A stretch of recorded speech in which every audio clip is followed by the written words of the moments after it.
সালটা ছিল 1761। এক দ্বীপে কিছু দাস খেতে কাজ করত। এই ক্ষেতগুলো ছিল ইউজিন নামের এক লোকের। ফসল কাটার কাজ শেষ হতে আর মাত্র 2 সপ্তাহ বাকি ছিল। তাই ইউজিন মাসাম্বাকে বলল সে যেন বাকি দাসদের দিকে একটু নজর রাখে, যাতে কেউ কাজ ফাঁকি দিতে না পারে। মাসাম্বা নিজেও একজন দাস ছিল, তবে সে দোভাষীর কাজও করত, কারণ সেখানকার মানুষ তাদের ভাষা বুঝত না। কিন্তু ইউজিন তাকে আসল নাম ধরে না ডেকে সিস্ট্রন বলেই ডাকত। আর এটা দেখে কিছু দাস ভাবত যে মাসাম্বা হয়তো তাদের সঙ্গে বিশ্বাসঘাতকতা করছে। সেই রাতে মাসাম্বা তার মেয়ে মাটিকে পড়াচ্ছিল। তখন মাটি জানায় যে তার বান্ধবী রূপা তাকে একটা পথের কথা বলেছে। সেই পথটা দক্ষিণ পশ্চিম দিকে ফিবো নামের এক জায়গায় নিয়ে যায়, যেখানে পালিয়ে যাওয়া দাসেরা আশ্রয় নেয়। মাটিও সেখান থেকে পালিয়ে যেতে চায়, কিন্তু মাসাম্বা তাকে সেই ফিবোর কথা ভুলে যেতে বলে, কারণ এখান থেকে পালানো ছিল অনেক বিপজ্জনক। পরের দিন সকালবেলায় ইউজিন আর তার পাহারাদাররা একজন পালানোর চেষ্টা করা দাসকে ধরে ফেলে। প্রথমবার পালানোর চেষ্টা করলে সে দাসের পিঠে গরম লোহা দিয়ে একটা দাগ দেওয়া হয়, আর যদি দ্বিতীয়বার ধরা পড়ে তাহলে তার কান আর হাত কেটে ফেলা হতো। মাসাম্বাকে সবার সামনে এই হুঁশিয়ারিটা অনুবাদ করে জানাতে বলা হয়। তখন একজন দাসকে আনা হয়, যাকে দ্বিতীয়বার পালানোর সময় ধরা হয়েছিল, আর তার কানটা সত্যি সত্যি কেটে দেওয়া হয়। তারপর ইউজিন মাসাম্বাকে নির্দেশ দেয় যে যেন সবাইকে মনে করিয়ে দেয় যে তৃতীয়বার পালানোর শাস্তি হলো ডিরেক্ট মৃত্যু। রাতে মাসাম্বা দেখতে পায় যে গার্ডের বাজে ব্যবহারের কারণে মাটি আতঙ্কে কাঁপছে। সে মাটিকে বুকে টেনে ধরে শান্ত করার চেষ্টা করে আর প্রার্থনা করতে থাকে যতক্ষণ না মাটি শান্ত হয়। কিন্তু মাটি আর চুপ থাকতে চায় না। সে বলে যে তাদের সব মালিককে মেরে সেখান থেকে পালিয়ে যাওয়া উচিত। তার বিশ্বাস বাকি দাসরাও তার কথা শুনবে, কারণ তারা মাসাম্বাকে একজন নেতার মতোই দেখে। মাসাম্বা রাজি হয় না, কারণ সে মাটির ভবিষ্যৎ নিয়ে খুবই চিন্তিত। সে আশা করে যে যদি তারা মালিকদের সাথে মানিয়ে চলতে পারে তাহলে হয়তো একদিন মাটি দূরে কোথাও সেলাইয়ের কাজ পেয়ে বাগান থেকে দূরে চলে যেতে পারবে। তো কয়েকদিন পর মাসাম্বাকে মূল বাড়িতে ডাকা হয়। সেখানে ইউজিন কিছু বড় লোকের সঙ্গে রাতের খাবার খাচ্ছিল। গভর্নর জানতো যে মাসাম্বা দুটো ভাষায় কথা বলতে পারে, তাই সে মাসাম্বার কাছে সাহায্য চায় দাসদের কথা বুঝতে। গভর্নর মাসাম্বাকে জিজ্ঞাসা করে যে কালো মানুষদেরকে মুক্তি দেওয়া উচিত, কিন্তু মাসাম্বা ভয়ে জবাব দেয় যে কালো মানুষ শুধু সেবা করার জন্যই জন্ম হয়েছে। মাসাম্বা মাথা তুলে কথা বলছে দেখে গভর্নর বিরক্ত হয়, আর ইউজিনও তাকে সঙ্গে সঙ্গে বাইরে বের করে দেয়। ইউজিনের ছেলে নোরে বুঝিয়ে বলে যে সেই মাসাম্বাকে প্রশিক্ষণ দিয়েছে, কারণ মাসাম্বা এই বাগানেই বড় হয়েছে এবং খুব দ্রুতই বুঝেছিল যে কিছু দাসরা দাসত্বের জীবন থেকে মুক্তি পেতে চাইছে। মাসাম্বাকে শিক্ষা দেওয়ায় তার বিশ্বাস জন্মেছিল যে কালো মানুষরাও মানুষ। এরপর সে গভর্নর মাদাম লা ভিক্টোরিয়ার কথা উল্লেখ করে, যিনি পালিয়ে যাওয়া দাসদের ধরেন, যার চিন্তা ভাবনা সম্পূর্ণরূপে বিপরীত। এরপর দাসদের সাথে কেমন ব্যবহার করা উচিত তা নিয়ে বিতর্ক শুরু হয়ে যায় এবং ইউজিনকে ঝামেলা এড়াতে নোরেকে থামিয়ে দিতে হয়। তবে এখন গভর্নরের মনে হয় যে ইউজিন এই এলাকার উপর ঠিকভাবে শাসন করছে না। গভর্নর চলে যাওয়ার পর ইউজিন তার ছেলে নোরেকে তার চিন্তা ভাবনার জন্য একটা চড় মেরে বসে। তারপর সে মাসাম্বাকে ডেকে বলে যে তার সব বিশেষ অধিকার কেড়ে নেওয়া হচ্ছে। এখন মাসাম্বাকে বাকি দাসদের মতোই আটক করে রাখা হবে। সে তার মেয়ের সঙ্গেও থাকতে পারবে না। মাটি এখন ইউজিনদের কাছেই থাকবে, আর যদি মাসাম্বা কোনো বিরোধিতা করার চেষ্টা করে তাহলে ইউজিন মাটিকে মেরে ফেলবে। যখন মাটি সবকিছু জানতে পারে সে তখন তো আত্মহত্যা করার চেষ্টা করে, কিন্তু মাসাম্বা তাকে থামিয়ে দেয় আর বাড়ির দিকে পাঠিয়ে দেয়। একটু পরে মাসাম্বা কুকুরের ঘেউ ঘেউ আর জোরে জোরে চিৎকার শুনতে পায়। সে সঙ্গে সঙ্গে বাইরে দৌড় দেয় আর দেখতে পায় যে একজন গার্ড আগুনের শিখায় ঘেরা। অন্য গার্ডরা মাসাম্বাকে জানায় যে মাটি পালিয়ে গিয়েছে আর মাসাম্বাকে ঘরে যেতে বলে এবং তারা মাটির খোঁজে বেরিয়ে পড়ে। পরের দিন সকালবেলা গার্ডরা ইউজিনকে জানায় যে তারা মাটিকে খুঁজে পায়নি। ইউজিন তাদের মাদাম লা ভিক্টোরিয়াকে ডেকে আনতে নির্দেশ দেয়। তারপর নোরেকে বলে যে সেও এই খোঁজে সামিল হোক, যাতে করে পরিবারের সম্মানটা বজায় থাকে। নোরে বাধ্য হয়ে রাজি হয়ে যায়, তবে তার বাবাকে প্রতিশ্রুতি দিতে বলে যে যখন সে মাটিকে ফিরিয়ে আনবে তখন যেন তার সঙ্গে অনেক ভালো ব্যবহার করা হয়। এরপরে মাসাম্বাকে মাটিতে বেঁধে দেওয়া হয় আর তাকে অনেকক্ষণ ধরে চাবুকও মারা হয়, যাতে তার মেয়ে মাটির খোঁজটা পাওয়া যায়। কিন্তু সে সত্যি জানে না যে মাটি কোথায় আছে। ঠিক ওই সময় মাদাম লা ভিক্টোর তার ছেলে জোসেফ আর ব্যাবসকে নিয়ে আসে। সে ইউজিনের কাছ থেকে টাকা নিতে অস্বীকার করে, কারণ সে কালো মানুষদেরকে ঘৃণা করত আর তাদের ধরে অত্যাচার করতে তার খুব মজা লাগতো। সে ইউজিনের কাছে ঘটনার পুরো বিবরণ চায়। ভিক্টোর মাসাম্বাকে জিজ্ঞাসাবাদ করতে করতে বলে যে মাটিকে জ্যান্ত ধরিয়ে আনবে, কারণ সে শাস্তি দিতেই বিশ্বাস করে। কিন্তু মাসাম্বা বারবার শপথ করতে থাকে যে সে কিছুই জানে না। তারপরে তারা মাটির বন্ধু রুবাকে নিয়ে আসে। যেহেতু রুবা গর্ভবতী ছিল তাই তারা তার পেটের জন্য মাটিতে একটা গর্ত খুঁড়ে তাকে শুয়ে বেঁধে দেয়। তারা কেবল তার পায়ে চাবুক মারতে বলে, আর তারপরেই সে বাধ্য হয়ে বলে দেয় যে মাটি ফিবোমি নামের এক গ্রামের খোঁজে গিয়েছে। ভিক্টোর আগেও এর সম্পর্কে শুনেছিল আর সঙ্গে সঙ্গে তার ছেলেদের আর নোরেকে নিয়ে মাটির খোঁজে বেরিয়ে পড়ে। তারা জঙ্গল পেরিয়ে এগিয়ে যায় আর সেখানে গাছের আড়ালে লুকিয়ে অপেক্ষাও করতে থাকে যদি কেউ জঙ্গল থেকে একবার বেরিয়ে আসে। এই জন্য অন্যদিকে বাগানে মাসাম্বাকে একটা ছোট্ট ঘরে বন্ধ করে দেয়া হয় আর তার মাথায় লোহার শেকলের মুখোশ পরানো থাকে।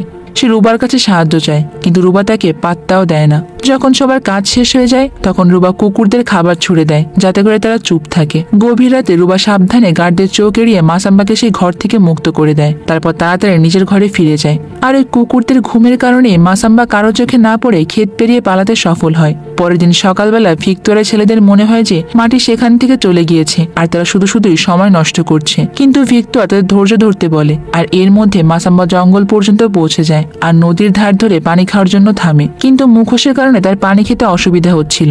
আর এরপর কয়েক মিনিট ধরে তলাতে পাথর মারার পর সে অবশেষে সেটা ভাঙতে সফল হয় আর এই মুখোশটাও খুলে ফেলে। গাছের ডালপালা ব্যবহার করে সে তীব্র রোদের ছায়া তৈরি করে যাতে করে সঠিক দিকের অনুমান করতে পারে আর তার মেয়ের খোঁজ চালিয়ে যেতে পারে। সেই রাতে এবার ভিক্টোরিয়া তার ছেলের সঙ্গে আগুনের পাশে বসে খাচ্ছিল। সে নোরাকে অসভ্যভাবে খাওয়ার জন্য বকা দেয় আর সব ছেলেদের প্রার্থনা করতে বাধ্য করে। সে বোঝায় যে ঈশ্বর সব সময় তাকে পথ দেখিয়েছে আর সব খারাপ সময়ও তাকে বাঁচিয়েছে। নোরে এর আগেও তার গল্প শুনেছে। সে জানে যে ভিক্টোরিয়া ছোটবেলায় খারাপ অভিজ্ঞতা হয়েছিল। অল্প বয়সে তাকে একটা জোর করে বিয়ে দেওয়া হয়েছিল আর সে এই দ্বীপে প্রথম মহিলা ছিল যে ডিভোর্স নিয়েছিল।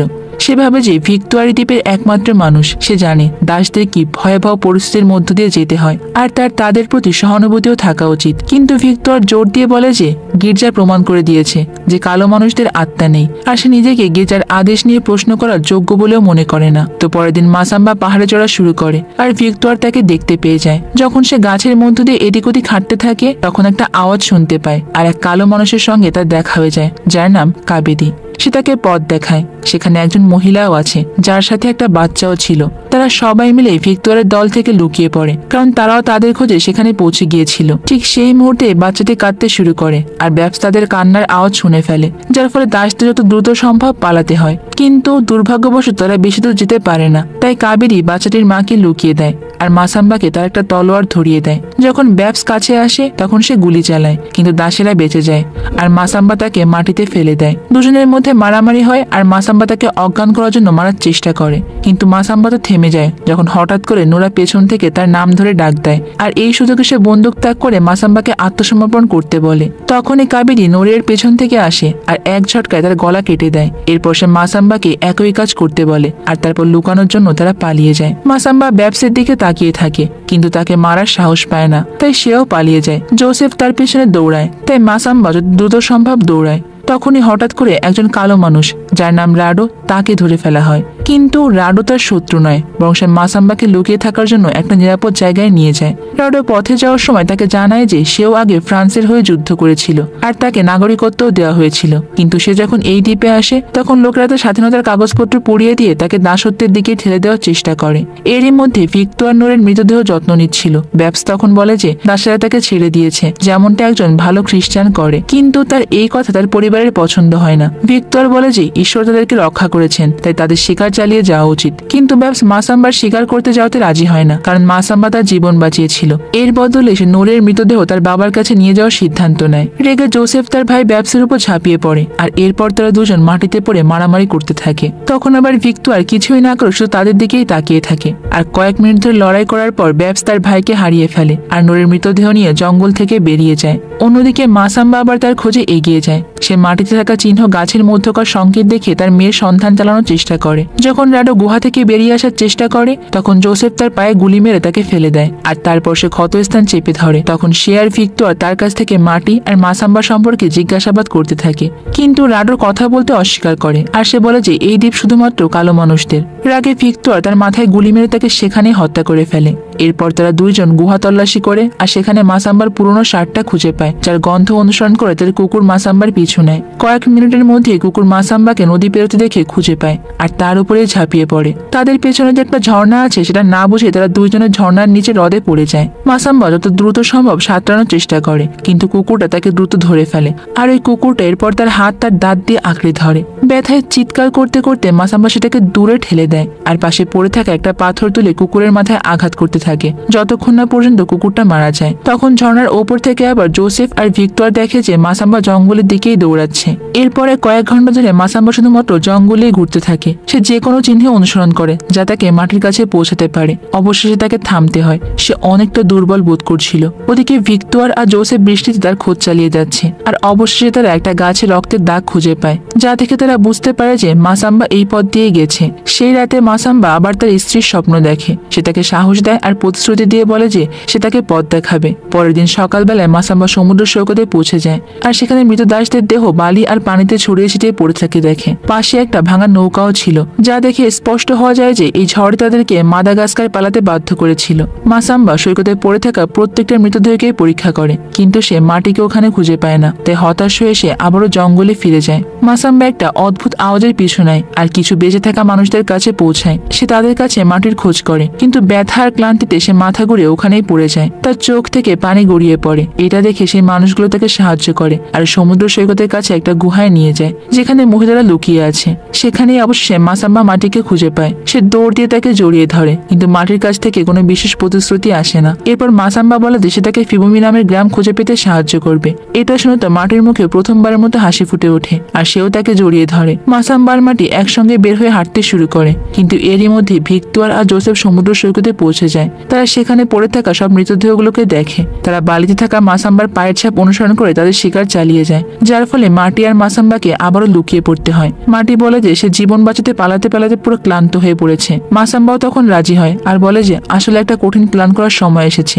সে রাতে মাসাম্বা একটা প্রাচীন প্রথা পালন করে। সে স্রষ্টা আর তার স্ত্রীর কাছে প্রার্থনা করে যেন তাকে শত্রুদের সঙ্গে যুদ্ধ করার শক্তি দেয়। যখন চাঁদের আলো তার চারপাশে ঘোরে, তখন সে তার স্ত্রীর কণ্ঠ শুনতে পায়। সে বলে যে এখন তারা এক হয়ে গিয়েছে। আর ঠিক সেই মুহূর্তে বৃষ্টি শুরু হয়ে যায়, যেন প্রকৃতিও তার সব প্রার্থনার জবাব দিচ্ছে। ওদিকে ভিক্টর আর জোসেফ রাত কাটানোর জন্য জঙ্গলে একটা অস্থায়ী আশ্রয় খুঁজে নেয়, যেখানে তারা মাসাম্বার পিছনে চালিয়ে যাওয়ার জন্য পরিকল্পনা করে। ভিক্টর হঠাৎ করে একটা অদ্ভুত আওয়াজ শুনতে পায় আর সঙ্গে সঙ্গে জোসেফকে নিচে ঠেলে দেয়। ঠিক সেই মুহূর্তে অন্ধকার একটা তলোয়ার দিয়ে তাদের উপর হামলা করা হয়। মা আর ছেলে সঙ্গে সঙ্গে তাদের অস্ত্র তুলে নেয় আর এই হামলাকারীকে খোঁজার চেষ্টায় অন্ধকারে হোঁচট খেতে থাকে। হঠাৎ করে জোসেফ একটা হালকা আওয়াজ শুনতে পায়। সে কিছু না ভেবে গুলি চালিয়ে দেয়, কিন্তু এটাই তার জীবনের জন্য মারাত্মক ভুল হয়ে দাঁড়ায়। মাসাম্বা তার অবস্থান বুঝতে পারে, যার ফলে সে সঙ্গে সঙ্গে তাকে ব্লেড দিয়ে আঘাত করে আর আবারও অন্ধকারে গিয়ে লুকিয়ে পড়ে।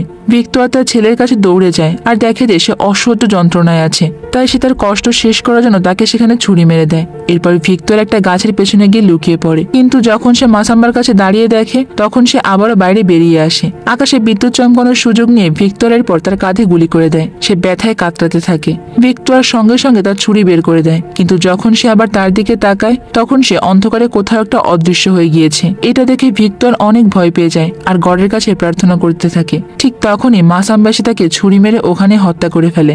সেই রাতে মাসাম্বা স্বপ্নে দেখে যে তার স্ত্রী ইউজেনের সামনে হাজির হয় আর তাকে নাকি বর্ষা দিয়েই মেরে ফেলে। এরপর সকাল হলে মাটি আর তার বাবাকে অচেতন অবস্থা থেকে জাগিয়ে তোলা হয়, কিন্তু গুলি লাগার কারণে তাদের হাঁটতে অনেক কষ্ট হচ্ছিল। মাসাম্বা খুবই দুর্বল হয়ে গিয়েছিল, তাই সে আবারও পড়ে যায়। মাটি হাঁটু গেড়ে বসে চিৎকার করতে থাকে আর সাহায্যের জন্য ডাকে। এই আওয়াজ কিছু দাসদের দৃষ্টি আকর্ষণ করে, যারা ইউজেনের বাগান থেকে পালিয়ে এসেছিল আর ওই ফিবুমি গ্রামটা খুঁজছিল। মাটি এই দলে যোগ দেয় আর কিছু পুরুষ মাসাম্বাকে তুলতে সাহায্য করে। কয়েক ঘন্টা জঙ্গলে ঘোরার পর তারা অবশেষে পাহাড়ের কাছে অবস্থিত রহস্যময় সেই ফিবুমি গ্রামটা খুঁজে পায়। একজন বৈদ্য সঙ্গে সঙ্গে একটা ঔষধ তৈরি করে আর মাসাম্বার ক্ষতস্থানে লাগাতে লাগাতে প্রার্থনা করে। এতে মাসাম্বা দ্রুত সুস্থ হয়ে ওঠে আর ব্যথা ছাড়াই হাঁটতে শুরু করে। সে রাতে গ্রামের মানুষ মাসাম্বা আর মাটিকে স্বাগত জানায় আর তাদের সংস্কৃতির ব্যাপারে তাদেরকে জানিয়ে দেয়, কারণ এদের মধ্যে অনেক দাস আফ্রিকান না, বরং এই দ্বীপেই জন্মেছিল। মাসাম্বা তার আদিম উপজাতির গল্প শেয়ার করে আর জানায় যে তার স্ত্রীকে একটা জাহাজে মেরে ফেলা হয়েছিল, কারণ সে দাস হতে পুরোপুরি অস্বীকার করেছিল।